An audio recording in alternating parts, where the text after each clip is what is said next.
Hello everyone and अस्सलाम वालेकुम। Welcome to intellectual minds.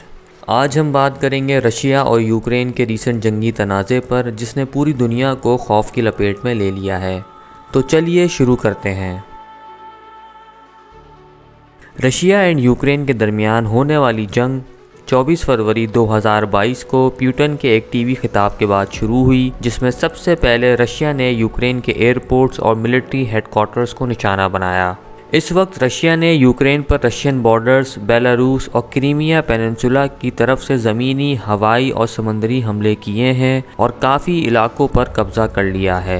इस वक्त इस जंग में काफ़ी जानों का भी नुकसान हुआ है, जो कि इस लड़ाई के बढ़ने की वजह से मज़ीद बढ़ सकता है।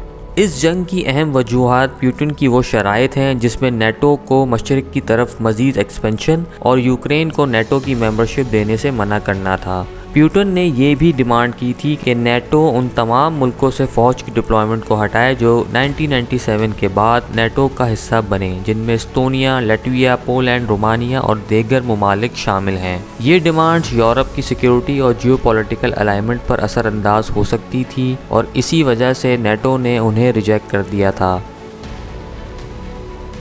मगर इन शराइत की वजह जानना ज़रूरी है। इस जंगी तनाव की डोर सोवियत यूनियन के टूटने से जाके मिलती है। जब सोवियत यूनियन अर्ली 90s में टूटा तो इस वक्त यूक्रेन के पास दुनिया की तीसरी बड़ी एटॉमिक आर्सेनल मौजूद। उस वक्त अमेरिका और रशिया के मुआहदे के मुताबिक न्यूक्लियर वॉरहेड्स रशिया के हवाले कर दिए गए और रशिया ने यूक्रेन पर मजीद अटैक ना करने की कमिटमेंट की।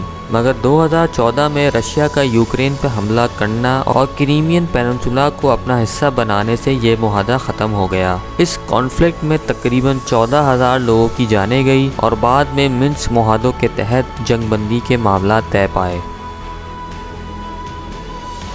प्यूटन यूक्रेन और रशिया को एक नेशन समझते हैं और ऐसे हालात में यूक्रेन का यूरोप और अमेरिका की तरफ झुकाव उन्हें नाकाबिले कबूल है। यही वजह रशिया और यूरोप के दरमियान जंग का बाइस भी बन सकती है। यूएस, नेटो एंड अलाइज ममालिक ने रशिया को रोकने के लिए सख्त सैंक्शंस लगाई हैं, जिनमें रशिया सेंट्रल बैंक के बैरूनी मुल्क असासों का जब्त होना, रशिया के तमाम बैंक्स का स्विफ्ट पेमेंट सिस्टम से मुनक़ता होना, यूरोपियन एयर स्पेस का रशियन तैयारों के लिए बंद होना, एनर्जी एंड मिलिट्री इम्पोर्ट्स पर पाबंदी लगना, बड़ी कंपनीज का इन्वेस्टमेंट विड्रॉ करना और रशियन प्रेसिडेंट और दीगर लोगों के एसेट्स को फ्रीज करना शामिल है। मगर ये बात काफ़ी हैरान कुन है कि रशिया काफ़ी सालों से इस जंग को प्लान कर रहा था और प्यूटन को शायद इन तमाम सैंक्शंस का काफ़ी हद तक अंदाज़ा था।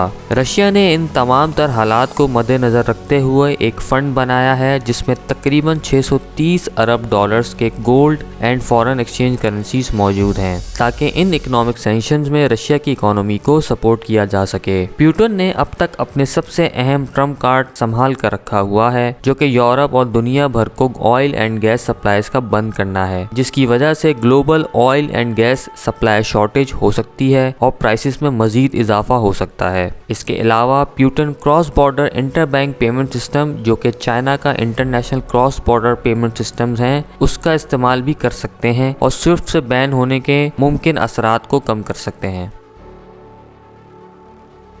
इस पूरे मामलात की वजह से ग्लोबल इकोनॉमी काफ़ी अफेक्ट हो रही है और फाइनेंशियल मार्केट्स में इस वक्त एक अनयकीनी सी कैफियत है, जहां अक्सर स्टॉक्स की कीमतों में काफ़ी कमी देखी गई है। इसके साथ साथ ऑयल, गंदम और कोल की कीमतें भी इस वक्त रिकॉर्ड सतह को टच कर चुकी हैं, जो कि महंगाई की शरह को और बढ़ा सकता है। रशिया इस वक्त दुनिया का सबसे बड़ा गंदम का एक्सपोर्टर है, इसका शेयर तकरीबन 18% से ज़्यादा है। इन हालात में पूरी दुनिया में गंदम की फराहमी भी मुतासर हो सकती है।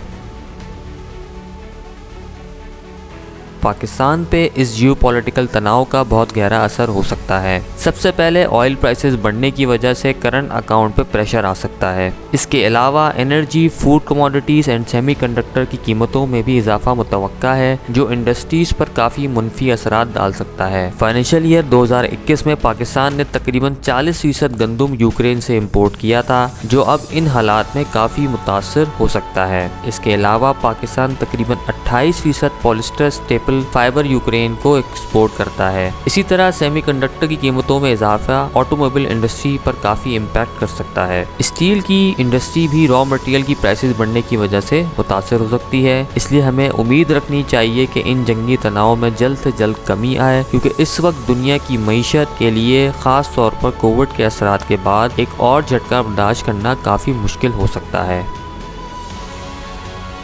अगर आपको ये वीडियो पसंद आई है तो सब्सक्राइब करें, लाइक करें, शेयर करें और बेल आइकन का बटन दबाएं ताकि आपको हमारी आने वाली तमाम वीडियोस का नोटिफिकेशन मिलता रहे।